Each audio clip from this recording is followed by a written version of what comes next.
கடந்த காலத்தை நாம் உற்று பார்த்தோமானால் அவர்கள் நடந்து வந்த பாதையை நமது கழக உடன்பிறப்புகள் உற்று நோக்கினால் அவர்களுக்கு பல படிப்பினைகள் கிடைக்கும்.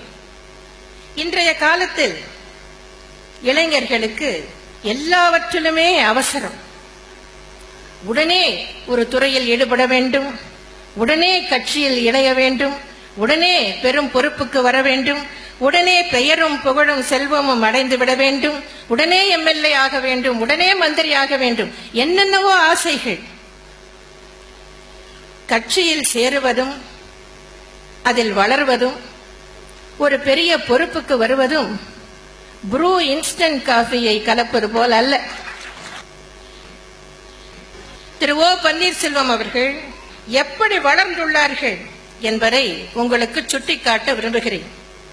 திரு ஓ பன்னீர்செல்வம் அவர்கள் 1977ஆம் ஆண்டில் கழக உறுப்பினராக இணைந்தார். 1980இல் பெரியகுளம் நகர 18வது வார்டு கழக மேலமைப்பு பிரதிநிதியாக இருந்தார். எண்ணி பாருங்கள், இன்றைக்கு என்ன நிலைமையில் இருக்கிறார். ஆனால் ஆரம்பத்தில் 80இல் பெரியகுளம் நகர 18வது வார்டு கழக மேலமைப்பு பிரதிநிதியாக இருந்துள்ளார்.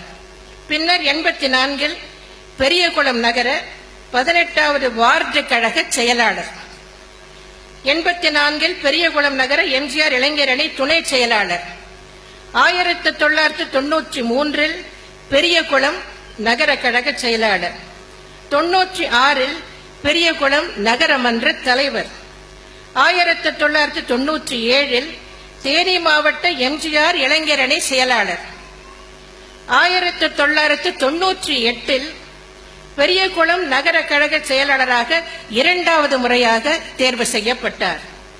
2000இல் தேனி மாவட்ட கழக செயலாளர், 2001இல் பெரியகுளம் தொகுதி சட்டமன்ற உறுப்பினர். அதன் பின் அவர் முதலமைச்சராகவும் இருந்தார்.